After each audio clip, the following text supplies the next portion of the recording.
Schönen guten Tag, liebe Seherinnen und Hörer des YouTube-Kanals der Zeitschrift International. Hier spricht wieder Fritz Edlinger. Nach einer etwas längeren Pause mache ich jetzt wiederum eine kurze Einleitung zu einem Video, das im Anschluss daran gesendet wird. Es hängt auch zusammen mit unserem aktuellen Heft, welches der Grund für diese längere Pause war, weil wir einige administrative Dinge zu erledigen hatten, um das Heft, das ein sehr gutes und sehr umfangreiches Heft geworden ist, entsprechend zu platzieren. Und in diesem Heft ist unter anderem gleich der erste Artikel ein sehr wichtiger und auch ein sehr provokanter Artikel, nämlich von Professor Wolfgang Streeck. Wolfgang Streeck schreibt einen Artikel, der getitelt ist Zeitwende neu, Deutschland und die Tugend. Und er befasst sich vor allem mit dieser gesamten Diskussion nach dem Ukraine-Krieg, begonnen auch durch ein Zitat des deutschen Bundeskanzlers zur Zeitenwende. Vielleicht noch einige Worte zu Wolfgang Streeck. Wolfgang Streeck ist deutscher Soziologe und war bis vor kurzem Direktor am Max-Planck-Institut für Gesellschaftsfragen in Köln, also eine äußerst renommierte deutsche wissenschaftliche Institution. Und er führt im folgenden Video ein Gespräch mit Pascal Lottaz, regelmäßigen Leserinnen und Lesern von International wird Pascal Lottaz, auch Hörerinnen und Seherinnen des Videos, wird Pascal Lottaz ja schon ein Begriff sein. Er ist ein regelmäßiger Mitarbeiter unserer Zeitschrift. Er lehrt an einer Universität in Japan. Er ist Schweizer Staatsbürger, ein Politikwissenschaftler, der sich vor allem auf Fragen auch der internationalen Beziehungen und der Neutralität beschäftigt. Und er hat unter anderem auch einen eigenen Videoblog, den ich durchaus empfehlen möchte und empfehlen kann, der sich nennt Neutrality Studies. Und aufgrund seiner Tätigkeit in Japan ist er natürlich international sehr bekannt und auch sehr engagiert, und daher wird auch das anschließende Gespräch mit Wolfgang Streeck in englischer Sprache sind. Also für die deutschsprachig Muttersprachigen bitte ich um Nachsicht oder um Verständnis dafür, dass ein deutscher Staatsbürger mit einem Deutsch-Schweizer Staatsbürger in englischer Sprache spricht.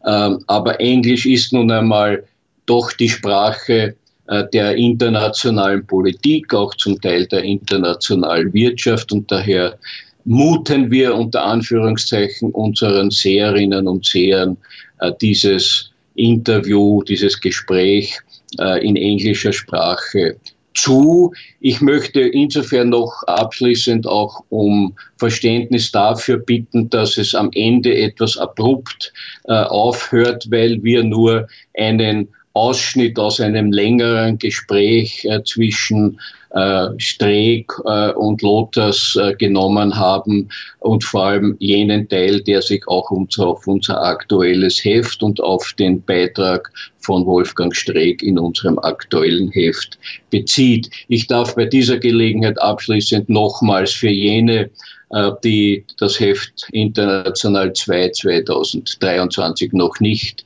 gesehen haben, es empfehlen. Es ist seit 2 Wochen etwa, 1,5 Wochen bereits im Markt. Es ist auch in den guten Zeitschriftenhandlungen käuflich zu erwerben. Im Ausland nicht so sehr. Für ausländische Leserinnen und Leser und Interessenten empfiehlt sich die Möglichkeit eines Abos. Wir bieten hier 2 Abos an. Ein konventionelles Abo, wo eben gedruckte Hefte per Post zugesandt werden, oder auch ein virtuelles Abo, das den Vorteil hat, dass es rascher bei den Leserinnen und Lesern ist und außerdem auch doch deutlich billiger, weil wir uns die doch ziemlich beträchtlichen Portokosten ersparen. In diesem Sinn, ich würde sagen, lesen und hören Sie den nächsten Beitrag. Lesen Sie, wenn Sie wollen, auch nochmals den Beitrag im International.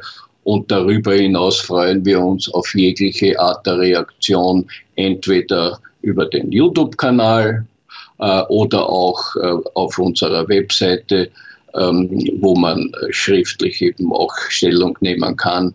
Und in diesem Sinn alles Gute und bis zum nächsten Mal.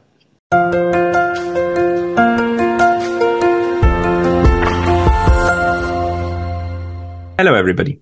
This is Pascal from Neutrality Studies, and I'm joined tonight by Professor Dr. Wolfgang Streeck, which is a very special pleasure to me because Dr. Streeck is somebody that I consider one of Germany's greatest political and social analysts of our time. Because when it comes to academics, Professor Streeck is about as top-notch as it gets. He was the director of the German Max Planck Institute for the Study of Societies. He published countless articles and books looking at the interactions of society and politics. For instance, Buying Time, The Delayed Crisis of Democratic Capitalism, or How Will Capitalism End? Essays on a Failing System. And most recently, he published Democracy at Work, Contract, Status, and Post-Industrial Justice. He is also an adamant critic of European and transatlantic warmongering, and we want to discuss today Germany's position in this ongoing proxy war in Ukraine, something that I consider the latest iteration of European stupidity. But I want to hear all of his thoughts. So, Professor Streeck, thank you very much for joining me. Thanks for having me.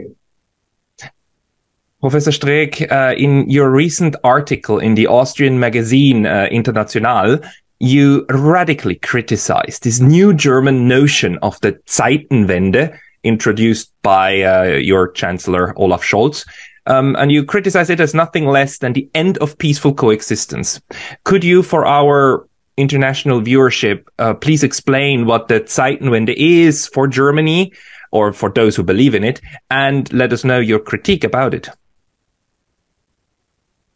Well, you see, the German post-war history was one of post-war pacifism, if you want. The popular notion that wars are worse than anything good that you can achieve with them. And that international politics and policy has one overarching general need, namely to avoid that wars again happen between countries. This attitude was extremely influential during the era of Willy Brandt and later also Helmut Schmidt, even Helmut Kohl. And rapidly, last year and the year before, this has sort of evaporated. And to the astonishment of quite a few people, Germany within a year's time became willy-nilly an active member of the alliance on the part of the West in this Ukraine conflict. And if you want to understand what is happening in Germany today, then this general change in attitude towards the military war and so on.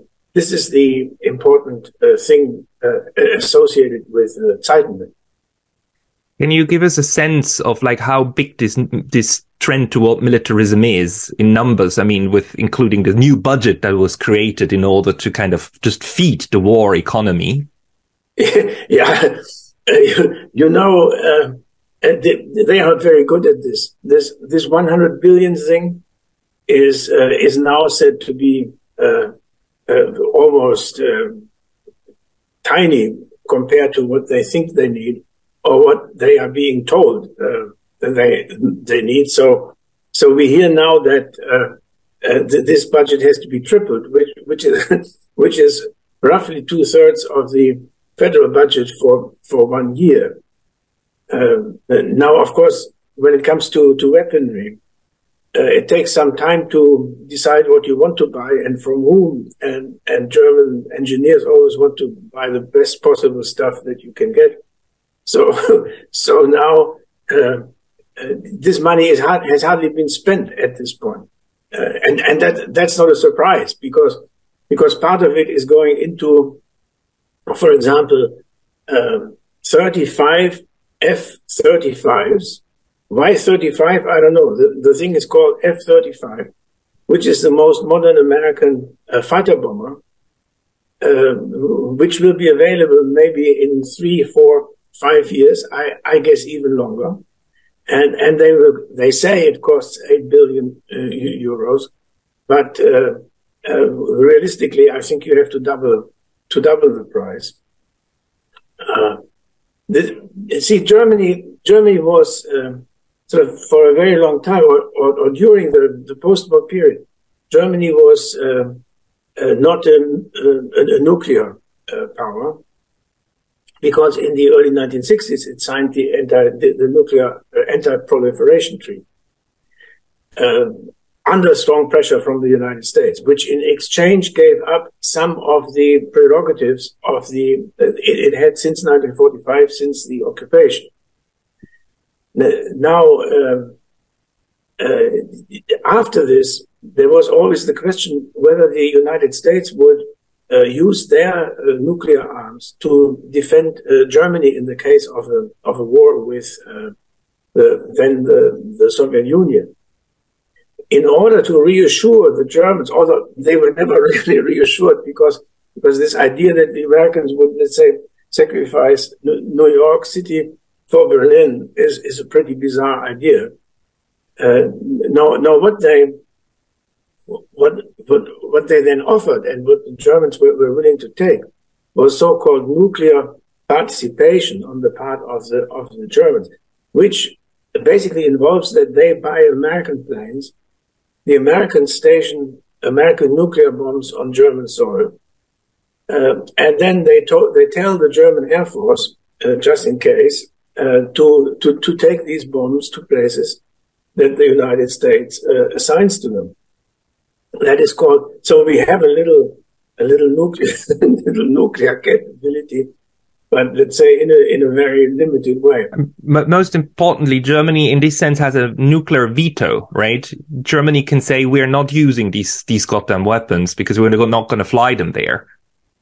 Yeah, I'm not so sure because no, I think the details of this deal are somewhere in the dark. You just don't know. What we do know is an official number of the official number of these devices stationed on German soil, which is I think a 2-digit number, 60 or 70, and we know where the planes are, the present planes, the Tornadoes, but the exact target catalog is not known. Okay, then let me use this to ask you about this danger, this very real danger of nuclear escalation in Europe. I mean, during the Cold War, it was pretty clear, and especially to the Germans, that if there is ever a limited nuclear war fought with tactical nuclear weapons, it would be basically the end of the German nation, because it would be certainly East Germany versus West Germany. It would eradicate everything, and Europe would be the theater, right? Europe would be the one wiped out before Moscow shoots at Washington at Moscow. They will have, like, you know, the satellites will destroy each other. And this was well understood. And this was one of the impetus for the weapons, you know, the kind of the de-escalation and Ostpolitik of Willy Brandt, and like, let's de-escalate the European theater. And that was a very strong notion back then, I would say, also popularly and politically and popularly. And right now in 2023, as we speak, it seems that Germany seems so sure, especially the former peace activists, the Greens, that, oh no, this could never happen. This is ridiculous. And as you write in your article, they are more worried about dangers of nuclear power plants than they are about nuclear bombs. Yeah. Why? How did that happen? Yeah, if I only knew. We can speculate about it. You're right. Tomorrow they will switch off the last remaining nuclear power plants. But in Germany, it's an absolute taboo to talk about even the sort of side effects of tactical nuclear weapons being used in the Ukraine war. Everybody here is still scared stiff about Chernobyl, which is basically in the Ukraine. If they started to use battlefield nuclear arms, then the fallout would spread all over Europe, and we would not. It is never talked about. Also, for example, if you really prepare for such a thing, then you would tell the population what to do in case it happens. So for example, you would distribute medications or iodide tablets or something nobody's even talking about. I think this new generation of politicians, they had parents were not in a war. Their grandparents maybe, but they may not have met them because they may have been dead already before 1945. There is no sense of the let's say the proper dynamic, the eigendynamic of a war. See, you start a war, and you think that you have a certain objective, and usually they think it takes 3 or 4 months, and the thing is done. And usually wars take a very, very, very much longer, and then at the end nobody knows what it was for which one had started this thing, because wars feed on themselves. Yes. But this experience is totally absent. And there is a belief that with proper weaponry and with proper sort of motivation, you can use a war to achieve something virtuous, as opposed to by defeating evil, so that the good wins. Yeah. You take and for this you take an unbelievable chance that the thing will drag on forever. Right now they say that 17,000 young Ukrainian men have in the meantime died on the battlefield. 17,000. Now we hear that the war is going to continue for at least 1 more year. That seems to be the American estimate. And the weapons that they use have become much, much bigger and much more effective. So maybe at the end, 50,000 young people would have died. What for? And for the return of the Crimean Peninsula to the state of Ukraine. Now, in order to justify this sort of sacrifice, you have to blow up rhetorically what the war is all about. Now it is about defeating a second Hitler, who is a madman in the Kremlin, and who wants to not just commit a genocide on the Ukrainians, but after he would have done that, he will have start invading the Scandinavian countries, Germany and France, in order to conquer them. And these are the stories that people It is crazy, but this is crazy. I mean, this is a crazy notion. And how is it possible that so many people believe this? It is so utterly ridiculous. Yeah. And the viewer of this channel, a lot of people are not from the collective West, or the ones who are the ones who have see things. And it is so incredibly stupid. How is it possible that we believe something like this, or that a large part believes it? And it gets dumber and dumber. We're asked to believe that Russia shoots at its own prisons, blows up its own pipelines, that that this is so dumb. How is it possible? Yeah. Now, in a sort of moralistic way of the view of the world, there's empires of evil and evil empires and good empires, and you want to be on the right side.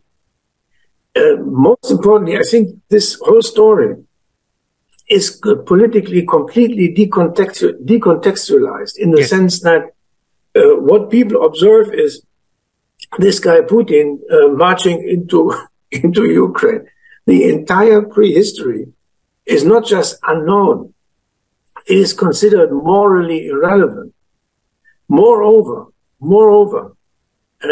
if you start talking about it, you run the risk of being designated by the mainstream as a so-called Putin-Versteher. Sometimes someone who tries to understand what this guy Putin is up to. Now, as a sociologist and someone who has studied Max Weber intensively, verstehende Soziologie, sociology that understands motivations, is the core of everything. You have to understand what someone does. Otherwise, as Weber says, the only thing that remains is to declare the other side to be mentally incapable.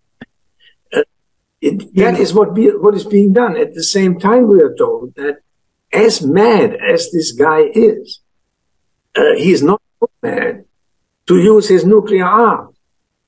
This is an absolute contradiction. And the charge of being a Putin-Versteher, somebody who understands Putin and loves Putin, comes from people who will tell you that they exactly know what Putin wants, which is total conquest and domination. So, but this is such this double standard, or this incoherence of that logic seems so blatantly clear to me and others, and you too. And then there's a large part of the population that don't manage to see that. Do you have an idea why sociologically this is possible, to kind of create such a thick smoke screen?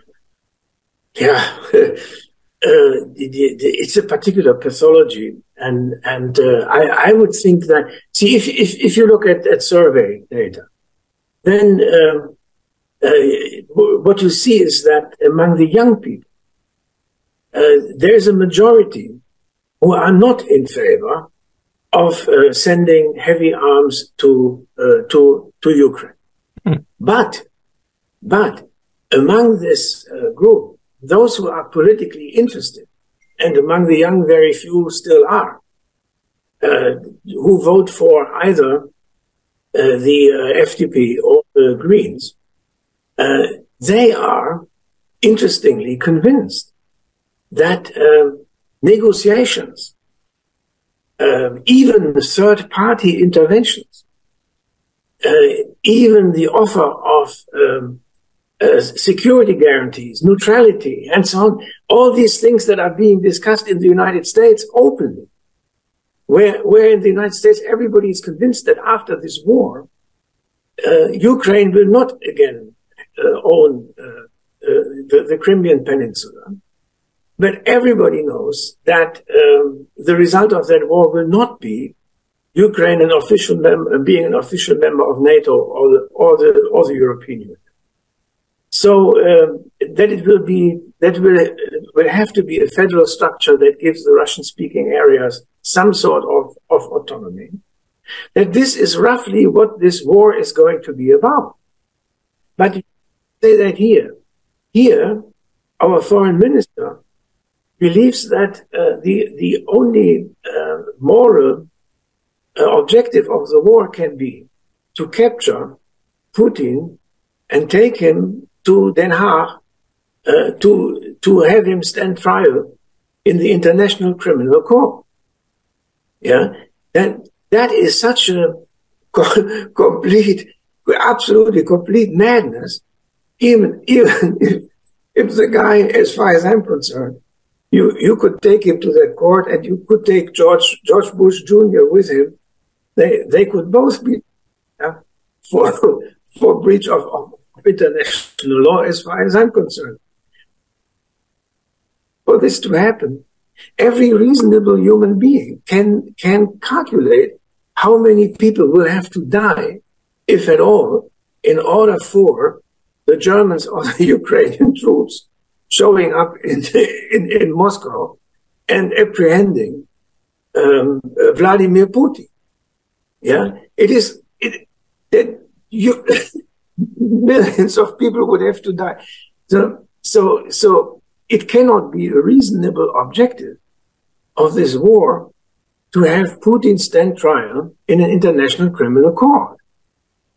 In exactly the same way in which, unfortunately, you can say unfortunately, in which unfortunately it cannot be an objective of international policy to have George Bush stand trial in the same place, yeah, who lied to the Security Council to tell them that there were weapons of mass destruction in Iraq, which everybody knew.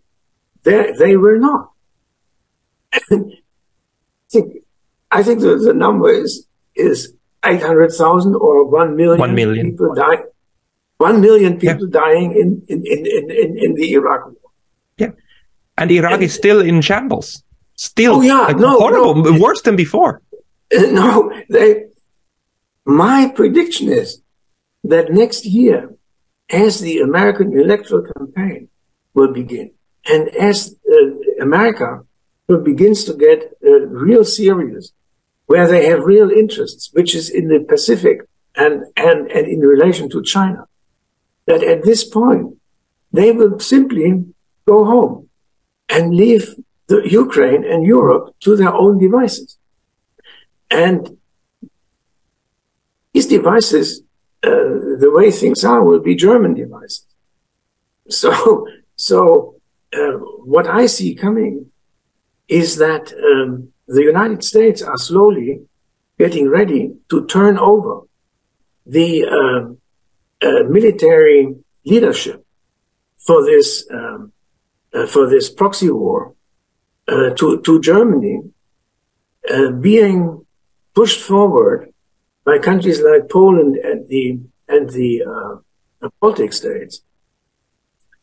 The French sort of looking on, and if then this war ends in a disaster, it will be the Germans who will be blamed, because they didn't send enough troops, they didn't send enough weapons, they didn't send enough money. There's already the idea that Europe will have to pay for the rebuilding, the reconstruction of Ukraine. As Frau von der Leyen said, it will be more beautiful than ever afterwards. You imagine the cynicism. Which, I mean, if Germany and the European Union used hundreds of billions of euros to reconstruct Ukraine, I have no problem with that whatsoever. That's a good use of that money. That's a beautiful use. Please do that. The problem is when you use that in order to destroy everything because you want to kill more Russians because the Russians need to die. That's like this psychology at the moment.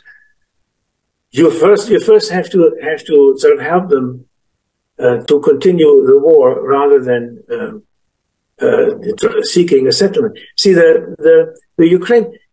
I also have nothing. I'm not really against helping a country, even with military means, that has been invaded by another country, provided you have some influence on the objective of the defense.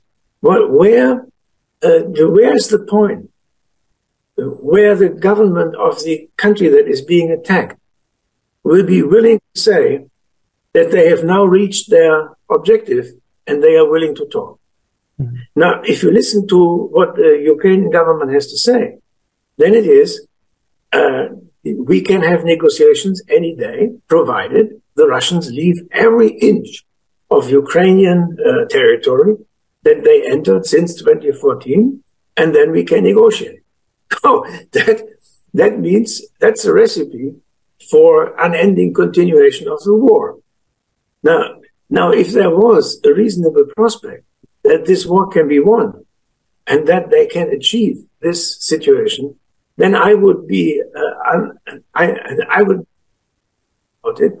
But if they think that they want to sacrifice so many young people and their way of life, their cities, for this purpose, then I would not basically be able to tell them not to. But they don't seem to not, or their government seems to be willing to make these sacrifices for an entirely unrealistic goal. And that gives me, and then we are supposed to help them do that without having any role in determining what the final objective of that war is to. Yeah. The entire idea that,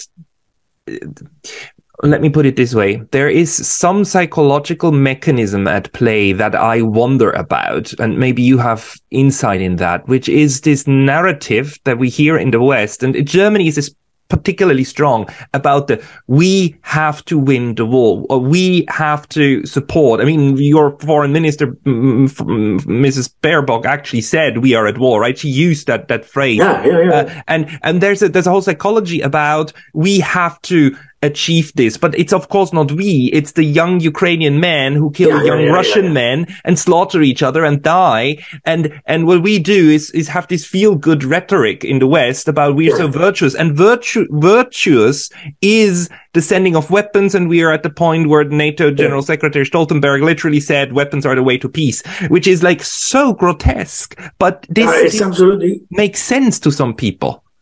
Yeah, it's absolutely grotesque, and that aspect of it, that reveals a sort of very strange cynicism. So now in Germany, the green politicians who are now bellicose as you would never have imagined, they all of them have refused to serve in the German army. They are the conscientious objector to military service. None of them has ever served under the draft system. And then at the same time, the rhetoric is that these heroic Ukrainians who are dying for our values, sentence is, of course, we will never send troops to Ukraine. All that we send is weapons and money, and be assured, German electorate, be assured that we will not send troops. Now, if they are dying for our values, we cannot watch them die without coming to their help.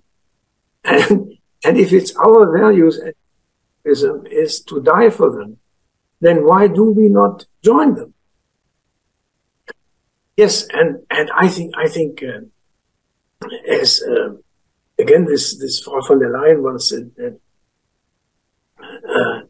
they now have, by sacrificing for our values, they now have deserved to be invited to join the European family.